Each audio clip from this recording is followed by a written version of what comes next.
If I were to ask you to give me one object to define yourself, what would it be? I remember there used to be a production guy in my Channel V days who used to say that tu Natraj hai. He used to call me Natraj. Okay, so I'm a terrible multitasker, but I have different skill sets for different needs at different times. I will never claim to be an expert at one thing, but I will be able to hopefully add enough value to most things. And that's my dog barking. I'm going to wait. Can you hear the dog?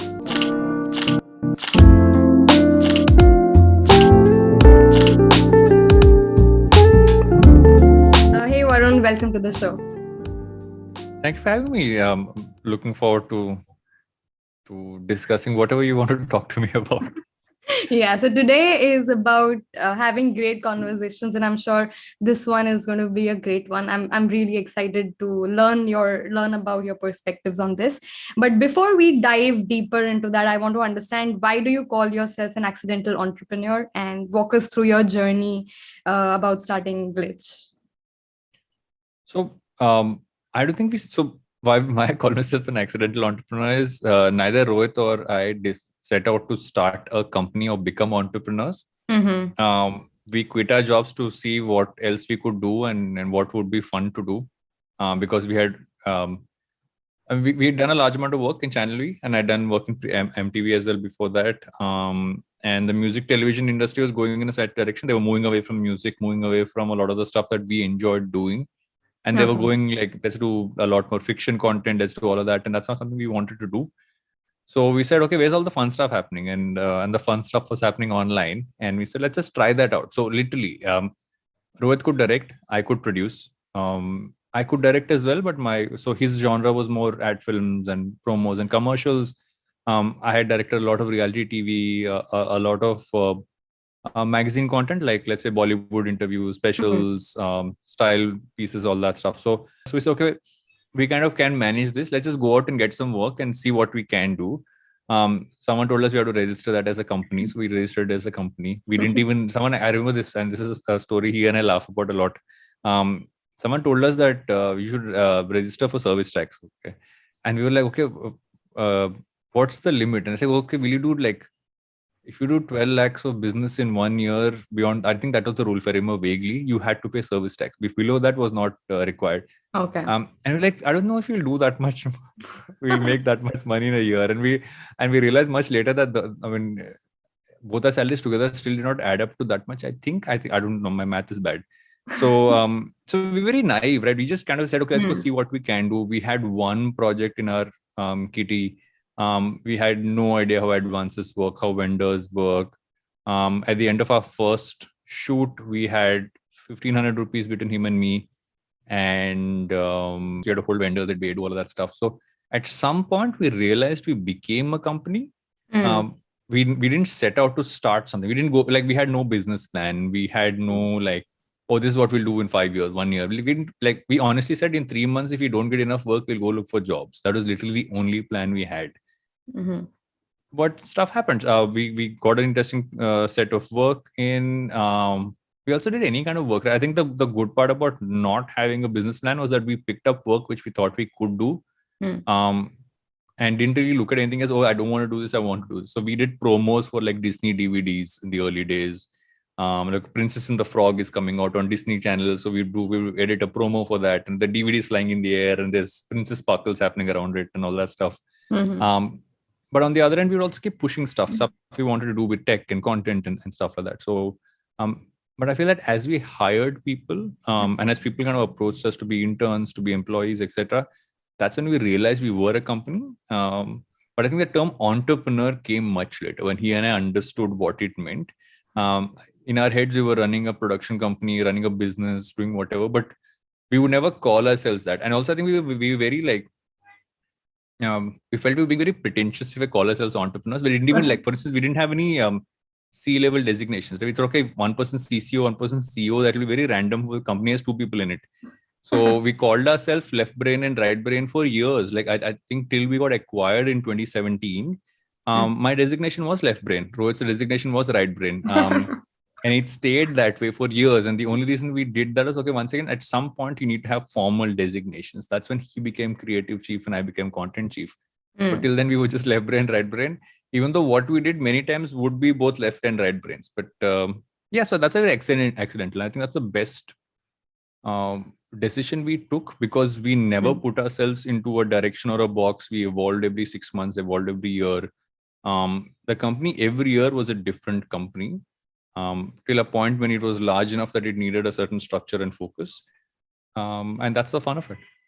Yeah, I think much like your podcast, this is mirroring the exact journey of starting with something and then letting it evolve the direction that it goes in. And that's the fun of it. If you speak to any, it's an interesting point, because if you speak to any venture capitalist, right, and tell them what do you fund, most cases they will fund the founder, because they'll see, okay, are these people someone who can solve a problem? Are they, and not just solve a problem, do they have the focus to be able to keep evolving with the world around them? So if you have to choose someone who's a great problem solver and someone who can really work behind and kind of evolve with the times, versus someone who's got a solid business plan but is very straight about what they want to do. Yeah. So the first kind is a lot smarter to back, because even if this fails, they'll evolve it to something better. And there's a lot of stories of those, right? And I think that most times we overestimate how much we have to plan before we. It's almost like I remember someone was saying that. I remember Roshan told us that we are like the Rock of Gibraltar on roller skates, and I thought it was like a great analogy for what we were. Like, we were trying to be solid, but we were literally always on roller skates going up and down the slope.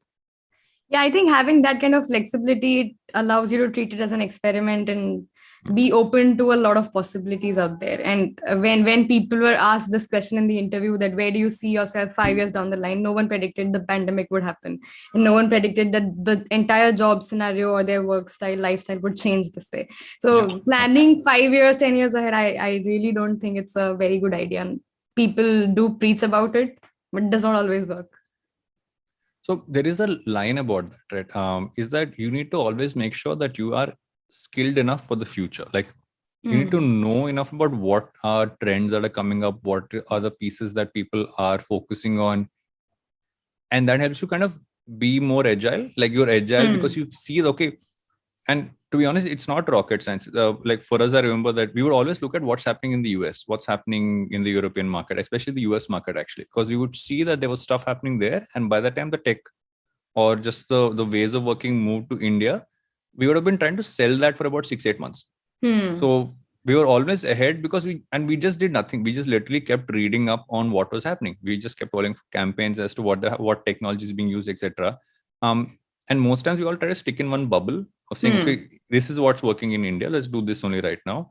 But the only way you're ahead so you don't have to plan for where you are going to be, but rather plan for where the world is going to be. Like, I have zero idea about blockchain and NFTs, right? I've been trying to understand them for a while. So I literally I tweeted today saying, can someone give me almost like a for dummies guide to understand this? Because I don't want to be a person talking about it if I don't understand it. So people send me sweetly like a bunch of links, which I'm going to run through like over the next week or so. But you got to keep learning. You got to keep saying that I don't know and I want to know, and that's the only way you're going to be able to evolve with the times. Yeah, that's absolutely true. And along the way, what did you learn about yourself? Because you did a lot of experiment. You did experiment with content and with your company. So what did you learn about yourself along the way? So interestingly enough, so I, for the longest time, handled the operations of the company, right? I handled operations for a very weird reason. I oversaw finance for a very long time. I'm a very bad numbers person, but I oversaw finance for a long time. It's a miracle we survived. I also looked into content and production, which I still do. But I realized that my job has always been to fill in the gaps. I think that's an important piece. Like, that's what I found as my skill set as an entrepreneur, right? I'm not trying to come in and do what everybody else is doing. I'm helping taking away the stuff that you don't want to spend your time on. So if there's anybody in the organization, if you ask them, what does Varun do? You will get multiple answers, because I come in with different things. Like, if there's a discussion between finance and, let's say, the commercials team, I will be in the meeting to kind of figure out where all the gaps are. There'll be a brainstorm for a brand, and there's, okay, you know something about this brand because you spoke to someone, a bunch of guys in this category on your podcast. can you come in and give an insight? So I'm thankfully been a person, I'm very happy, I'm thankful for this, is that I'm not in a box, because I have a generalist mindset, but I specialize I specialize in being a generalist. Maybe that's a way to put it, is that I know enough about most things that I can add value. So I take stuff off people's plates so they can focus on doing the deeper. And I think that's what I've realized about myself. And I've also realized, but that's been more the podcast, is I've actually realized that I do enjoy doing a lot of creative work, which I actually didn't do, I think, for the last decade. Because a large part of my job as an entrepreneur became a lot more of the business side or more the operation side of things. But I think podcasting finally gave me an outlet to explore the creative side of things. And I realized that I could actually do a lot of that, which I didn't do enough of through Glitch. Oh, okay. If I were to ask you to give me one object to define yourself, what would it be? Because I already have an answer in mind for you based on your answer, but let's see if it matches. So, I remember there used to be a production guy in my Channel V days who used to say that, "Tu Natraj hai." He used to call me Natraj, okay? And I was always wonder why and obviously he explained to me, but he said the fact that because so I'm a terrible multitasker, but I have different skill sets for different needs at different times. So maybe a mythological connection rather than an object, but that's really what I am. I'm not, I will never claim to be an expert at one thing, but I will be able to hopefully add enough value to most things. So I think the closest to that is still, I wouldn't call us spiders. Spiders are a little creepy, at least in my head. So I'm sticking to Natraj here. Natraj, okay. The answer that I had in mind for you was water, because no matter which container you put it in, you'll take the shape of that container. That's nice. I'm going to steal that one for the next time someone asks me this question. Yeah, you can add that to your podcast description. Yes. We like water. We like water. We like water. Perfect. Yeah. All right. So now going towards the takeaways of your podcast, you've hosted the podcast, you've treated it as an experiment, and along the last year, you've let it evolve in any direction that you wanted it to. Yeah. So tell us about what you learned about the podcast experience, and how did you connect it to having great conversations? So let me take a step back, right? So I've always enjoyed talking to people. It's been one of those things I've really, I think from the time I was a kid, I enjoyed talking to people. I went through a brief period in between, just generally felt a little more conscious, so didn't do that. But I always enjoyed it. I felt that it also taught me a lot of stuff. I'm generally not afraid of asking stupid questions, because I feel that it's fine. So I actually start off by saying I have a stupid question. So I'm almost like that mutual funds disclaimer at most times. But I come before the ad itself. And what's been interesting from the podcast front is that, so I started off podcasting first to figure out if I can actually do it. So I think that if I look at phases wise, advertising is that kind of happened to me. I didn't go out looking to be a host. I was a guest on a couple, and I was asked if I would want to host a podcast. So I said, okay, let me try it out, because I also zone out of things easily. So most people thought, okay, Varun will do like 10 episodes and then he'll zone out, he'll find something else to do. But I stuck to it because I enjoyed it. But once you hit about close to 50 episodes is when I said, okay, but how can I evolve the content? Yeah. Fine, I'll just continue.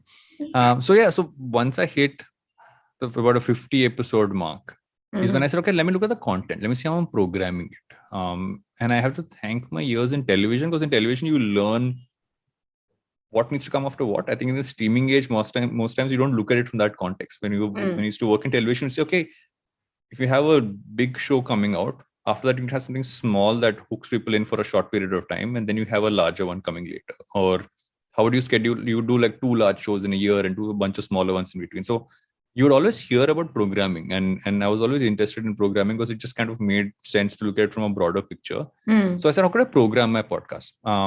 And I realized that most times you end up trying to get people who are really popular, but you also have a lot of people who aren't popular, but who will have great perspective.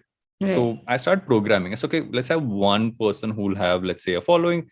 The one right after that should not have any following, but should have great content, should be like, great value. So because in most cases, a person who's listened to the popular one will seep into the next episode, and they'll maybe get more value, so they'll stick on. So I would do stuff like that. I would always try to program and see, okay, am I just becoming a podcast where I just talk to guys? That should not be the case. Because I think it's a filter you need to have, because the tendency Right. become, as you reach out, you'll end up getting too many guys and not enough women, which is a terrible fact, but it's a fact. And I kept keeping an eye on that. So you'll never see, very rarely will you see a month go by without at least one female guest. It's a sad thing that I have to say this even, but it's a fact. Yeah. Especially in the business world, because you are talking to people in business roles and in spaces. It's thankfully become a lot easier now than when I started the podcast off. So I spent the next 50 episodes just doing that. When I hit 100, I said, okay, I want to redo a bunch of stuff around the podcast, because I'd spoken to creators, I'd spoken to people from agencies, brands, and I realized that a large part of the change, it's called advertising is dead, because the world's really changing. The way things happened, or rather used to happen, has died, and it's evolved something new. Yeah. So I decided to talk to startups. I said, how many founders can I talk to? Let's talk to the people who are changing stuff. Let's talk to the founder of Dunzo. Let's talk to someone, founder of Momsco. You kind of get people in across that, Pepper Content, a bunch of others. And over time, you also get a lot of insight from them. And so I kept changing it with saying, okay, what more value can I get? But the earlier stuff still stayed. It still focus on how you can build, from how you can build a brand, became how can you build any form of career in today's business world. So that's how advertising is dead evolved. But as I kept doing this, as I enjoyed creating content more, I was like, what about stuff beyond business, right? I wanted to do wanted to do content around that. And that's where Useless Information happened. I did a show called Useless Information for about 8 episodes last year when lockdown started. And I did like, it was about 8 episodes, ran for about 2 months because it was weekly. It was me basically saying, I just pinged a bunch of people who I had interacted with over time. I said, do you just want to come? I'll hit record. We'll talk about anything. Doesn't matter. No topic at hand. Let's talk about stuff you never get to talk about. So Gaurav Kapoor spoke about paparazzi with me for like a while. Saurabh spoke about his love for cricket. Nikhil Chinnappa spoke about diving. So it was random, but it was a lot of fun. But at some point, because I was doing it entirely by myself, I had to put it on pause. And I also said, okay, maybe at some level, it's not sustainable to do long term, because you need to keep finding people who are open to random conversations.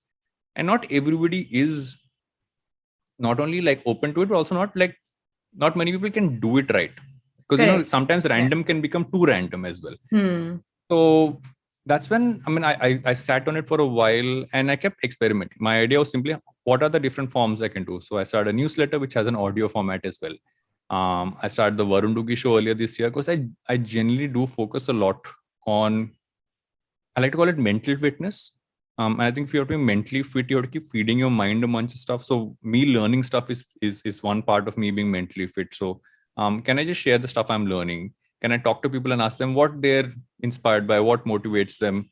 So I keep changing stuff around. I treat a podcast the same way I would treat an Instagram account or a YouTube channel, saying just keep creating content. It's a channel of distribution. And the more and more I do it, the more and more ideas come to mind. Like the other day, I remember that Spotify announced this music plus talk format, right? If you host on Anchor, you can now have a podcast which has music tracks come in between.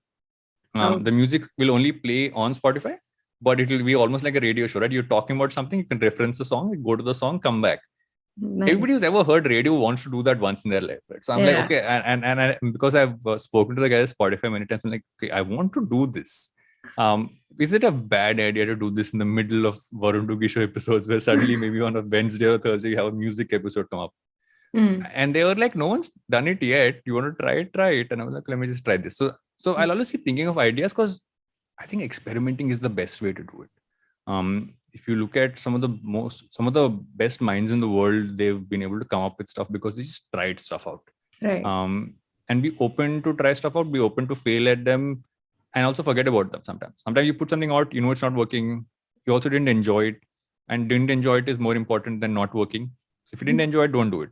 So I just let some of those things be. And yes, it's a very long-winded answer to your simple question, but that's how it's been for the last few years.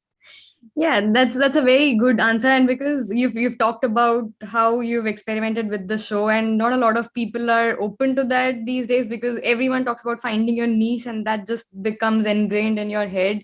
So you're just stuck around looking at it as an obligation and not getting a chance to see what you really are passionate about. But tell me one thing, when we look at having conversations, why do you think people are so scared to open up, or why are they so scared, or scared to just be vulnerable in that conversation? Because we innately worried about being judged, right? All of us worry. I, like most people, also worry about it all the time. Saying, you're worried about, like an example, and it's an example I love to tell. I remember when I first moved from Kakinada, where I'm from, to Bangalore, and I had a shirt. It was a fluorescent green shirt. I don't know why I had a fluorescent green shirt, but I had a fluorescent green shirt. And I had the cool chain from Kuch Kuch Hota Hai. So I, on one evening, when you're allowed to wear normal clothes and not school uniforms, wore a fluorescent green shirt with the cool chain. There is no way I was not judged. I was judged. I was laughed at. But in hindsight, I should not have cared, because I thought I was looking fun. I also thought I was fun because I changed cool into loco, because I thought that will be more fun, which is not cool. But in hindsight, so I think that's the whole point. Right? The point is that at some point, you should not be worried about being judged. And I think we only get to that point if you are so open to sharing stuff that you can, at some point, it doesn't matter to you. It should matter to you if it's a valid, if it's valid feedback, or if it's from someone whose feedback you care about. So if someone who, like, if I wore that shirt today, I know that Pooja would tell me not to wear that shirt, right? And rightly so. And that makes sense to me. But if some random person's commenting and saying it, I don't care anymore. And I do respond to most people. But most of us, we worry about being judged, A. Secondly, we worry about, imposter syndrome plays in a lot. We all worry that, okay, maybe I don't know enough about this. Why am I talking about it? If I talk about, someone might ask me a second question and maybe I won't be able to answer. Which is why I feel that most times, in trying to seem like this picture perfect version of ourselves, and it's a problem. It's almost that, actually, I give slight amount of blame to education as well, because it's that whole first rank versus 10th rank problem, right? No one cares about 10th. Like, after second and third rank, nobody cares. But it's still like, what rank are you? We've come from that process from the time we were kids. So at some level, you are worried about seeming lesser than those around you. And that's so prevalent.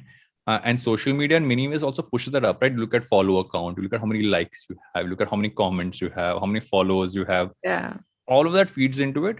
But at some point, if you start enjoying what you say and what you do enough, that you don't necessarily, it's not about not caring, that it doesn't, the enjoyment is far more rich for you than the judgment. And once you cross that line, you're fine. Like, I've been a person always scared about showing myself working out, because I've always been this thin, scrawny kid.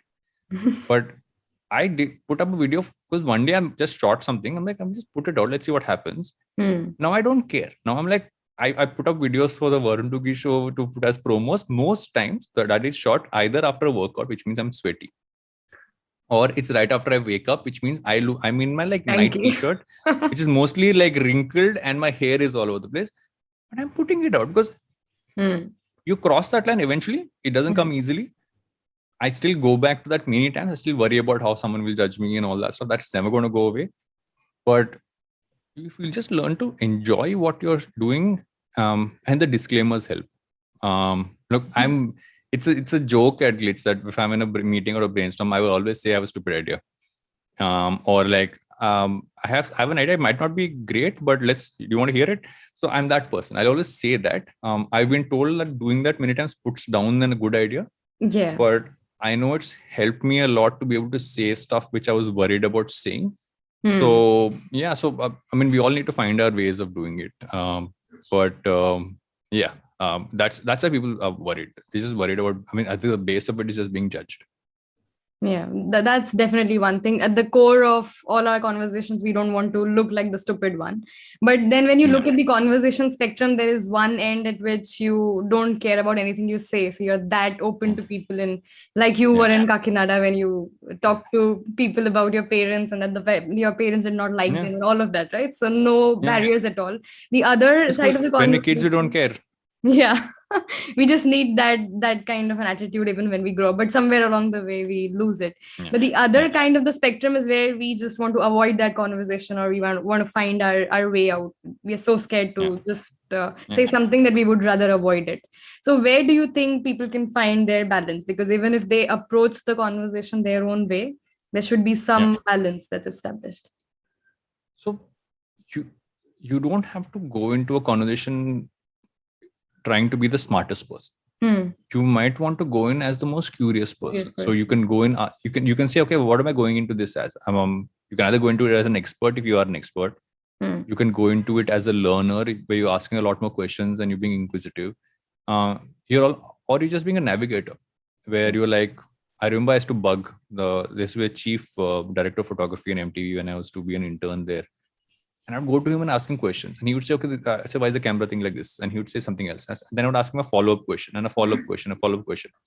And it was not just a question. I would sometimes give him a statement saying, I saw this, why did it look like that? And at some point you are navigating it ahead. I feel that weirdly enough, what news television should be in panels and panel discussions also should be that you are navigating. You are not there to ask everybody the same question. Your job is to say, ask one person a question, find something in what that person has said, and from that maybe ask them a follow-up or ask somebody else something related, right?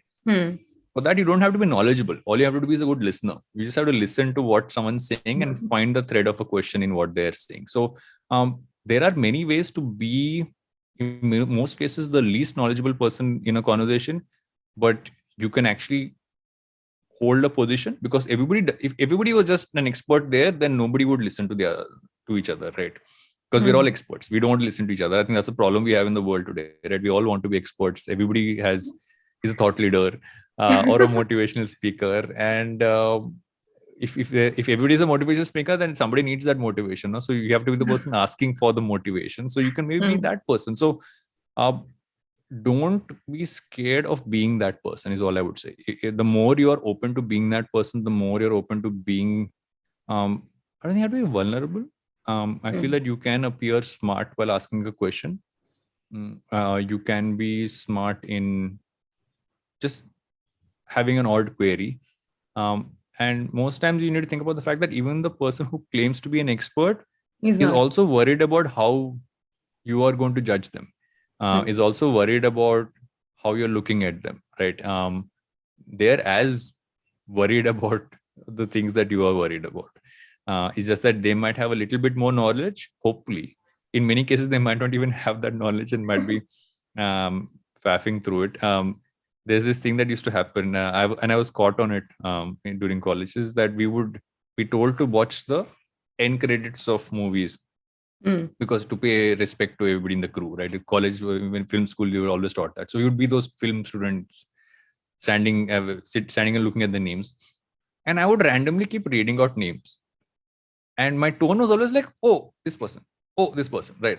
And all these friends of mine thought, "Okay, Varun, how does he know these names? Like, we don't know who these people are, but he seems to be reading it out with such confidence." A couple of movies later, I remember Rohit asked me, saying, "Who is that person?" I'm like, I don't know. I'm just reading their names, right? And he's like, you realize that the way you were reading it made it seem so confident that we all thought you knew who these people were, what they did. And we felt like the dumbest people around. But I wasn't even trying to be smart. I was just like, okay, what do I say? We're all staring at this. Let me just see what the names are. A name that sounded interesting. I'll just read it out. It's a very random example to give, but sometimes doing the weirdest things might make you seem smarter, which is always a good thing to have. You just test that out. That's a very good strategy. I'm going to try that next time. But just read random things out. Yeah, with confidence. Yeah. So in today's world, we consume a lot of information, and not all of that information is really useful. A lot of that is useless. So how would you suggest we use that useless information to actually personalize and humanize conversations? So I think there are a few kinds of pieces of information, right? Some information that helps you in your career. Those are pretty straightforward. You know what helps you in your career, what can make you do better at that. All the other stuff either helps you fill in the gaps in conversations. Like for instance, every single meeting starts with this whole, oh, how's the weather going? And nowadays it's like, how are the COVID cases going in What's city? up? You know, you have a WhatsApp, like how are things in your city? I'm like, I think about the number of times that happens and what that could be filled by. And if you have if whenever someone asks you, what did you do this weekend? If you have consumed something random or done something interesting, you suddenly have everyone's attention, even if it wasn't, even if like you don't have so much value to give the meeting. You suddenly are a person who has helped fill in that awkward silence. And I feel that that's where a lot of the useless information kind of helps. Having other things that you enjoy, I hate the term hobbies because I think hobbies makes things seem a little more trivial than they are. But the best way to filter, but also there's a lot of stuff you have to filter out. There's this piece I read a while back, which was interesting, which said that all breaking and current news is something you can filter out. You need to only retain the stuff that will last for a long time, which is interesting, right? I mean, you will still read about stoicism today, but I don't know if everyone's going to read about NFTs 10 years down the line. Maybe the fundamental of it might stay. So you need to think about what if you retain in your head will make more sense and what won't. But if you feel, okay, I don't know if I want to remember this or not, I actually keep notebooks. I scribble random stuff out. I keep notebooks, I keep notes apps, all that ready. And just if you find something interesting, put it down there. But over time, if you feel something is just blank space in your head and you're just doing it for entertainment, then realize that's why you're doing it. You're not doing it to be informative. Like you are not watching, let me think of the most random, Fabulous Lives of Bollywood Wives, because you're getting some deep educational value out of it. You're watching it because it's random and it's fun and you watch the whole show. I watched the whole show. I binged it. And that's fine. And you should be open to knowing that. Like knowing enough facts about that show might not necessarily be the best idea, but if that's your thing, that's your thing. So nothing is utterly useless. It's just that how long do you retain it is the question. So you can consume everything around the world. I most times have the randomest facts and trivia around. And I remember only the stupid things most times and not necessarily the valuable things many times, because the valuable stuff I'll scribble it, it'll be in a notebook here, or it'll be in an app I've written it down. But when someone asks me about, like, what did the director of Cruella direct before? And I'll say, I think he directed,